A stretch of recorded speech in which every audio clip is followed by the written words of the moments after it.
hablando sobre la neurotransmisión. Y ahora vamos a hablar sobre cada uno de los neurotransmisores, de los más importantes. ¿Sí?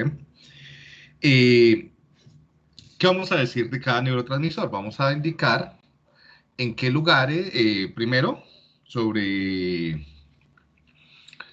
qué tipo de funciones centrales y periféricas tendría asociadas, qué receptores tiene, y más o menos en qué lugares se sintetiza y sobre qué vías se distribuye a nivel del sistema nervioso central. Bueno, comencemos hablando de la acetilcolina.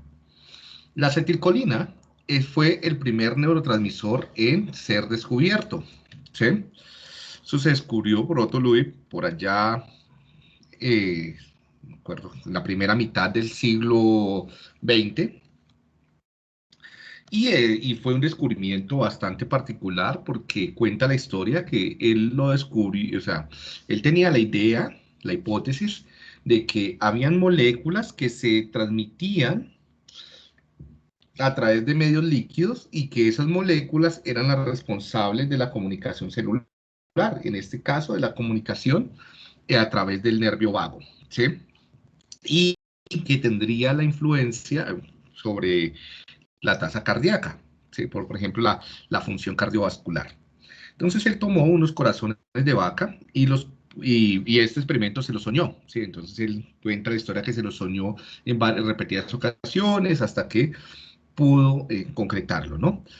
Y era conectando tenían dos recipientes, corazones de vaca, y en uno le daba una estimulación eléctrica y los dos recipientes estaban conectados por un tubito, una solución salina, me imagino, y cuando se estimulaba el corazón A del recipiente 1, el corazón del recipiente 2 bajaba su actividad, ¿sí? Esto, pues, lo llevó a proponer que había un neurotransmisor denominado acetilcolina, que era el que viajaba a través de ese tubito, de esa comunicación fluida, y generaba efectos sobre el otro corazón. ¿Listo? Bueno, entonces después, mucho tiempo después, se va a lograr mapear todos los procesos colinérgicos, receptores, la molécula como tal, la síntesis, etcétera. Creo que esto le dio para un premio Nobel al señor Otto Loewi. Bueno, la acetilcolina, entonces, a nivel periférico, a nivel del sistema periférico, vamos a ver que tiene dos funciones esenciales. Una en el sistema nervioso neurovegetativo y otra en el sistema nervioso somático. A nivel del sistema nervioso neurovegetativo, es el principal agonista del sistema parasimpático. Por lo tanto, va a estar relacionada con eh, la dilatación, por ejemplo, de los capilares, la disminución de la frecuencia cardíaca y la presión arterial, el incremento de la producción de saliva, la constricción ¿sí? de las pupilas, etcétera, lo que vimos del sistema nervioso periférico. ¿Listo? Parasimpático. Generar movimientos intestinales asociados con la digestión, por eso como uno de la nicotina es un agonista de este sistema, entonces muchos pueden tener una creencia fundada acerca de que fumar favorece los movimientos digestivos, ¿no? Bien, también está relacionada a nivel periférico con la modulación de la respuesta inflamatoria, ¿no? Entonces generando antiinflamación, o sea, disminuyendo la actividad del sistema inmune. Y es muy importante a nivel del sistema nervioso somático la función de iniciar la respuesta muscular, ¿no? Entonces es la responsable de la sinapsis neuromuscular. Por lo tanto, algunos venenos o algunos fármacos antagonistas de esta sinapsis generarán parálisis, tal como el Botox, por ejemplo, la toxina botulínica.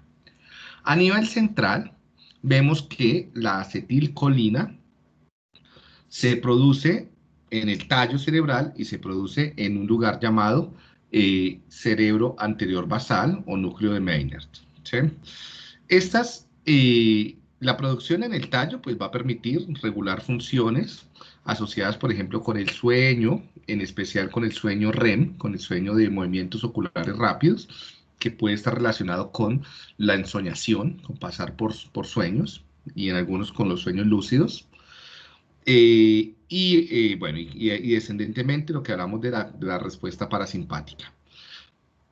A nivel de, ya lo que se produce más en el sistema nervioso, en el cerebro anterior basal, estos son muchas de las neuronas que participan en la consolidación de la memoria y en la tonificación de algunos procesos atencionales, ¿sí? Entonces la acetilcolina también va a estar bastante involucrada en los procesos de, por ejemplo, a través de este tracto eh, eh, hacia el sistema límbico, a través del fornix, ¿sí?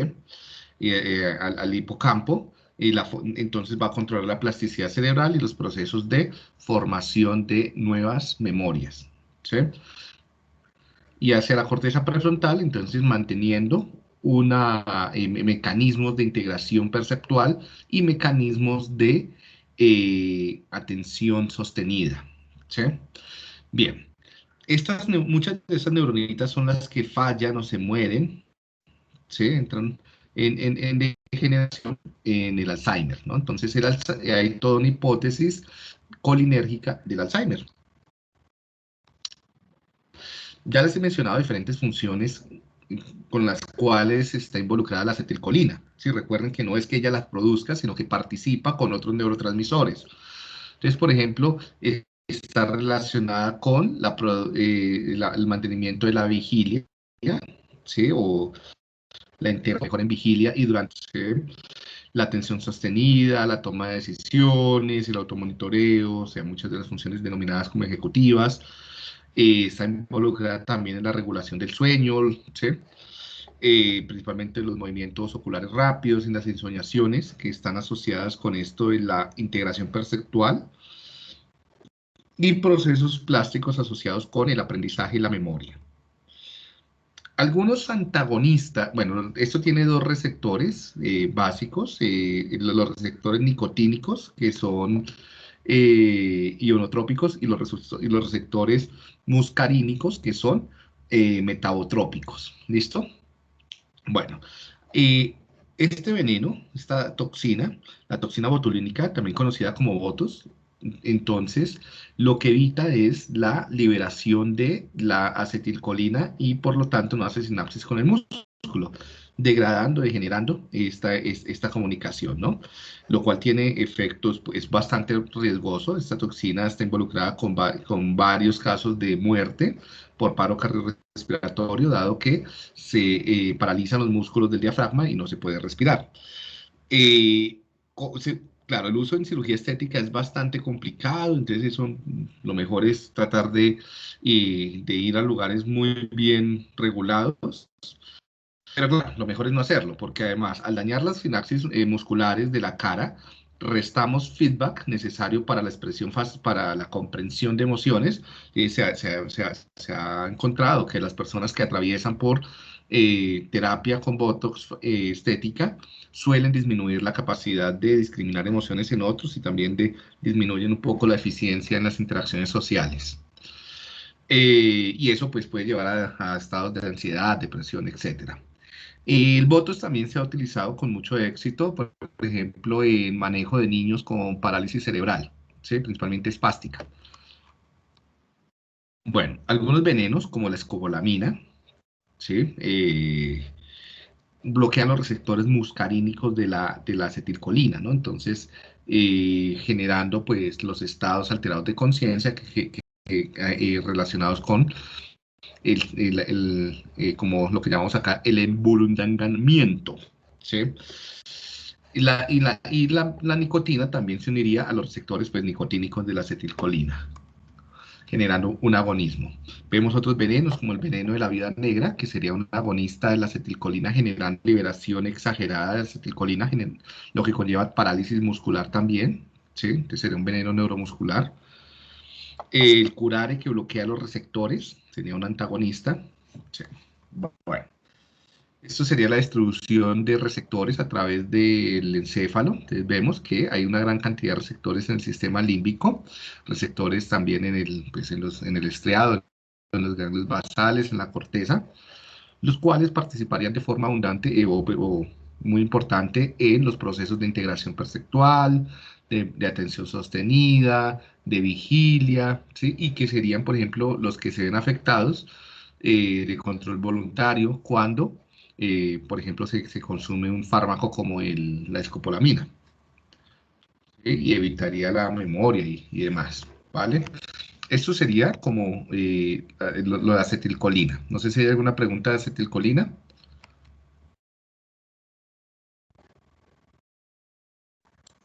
Por el momento no.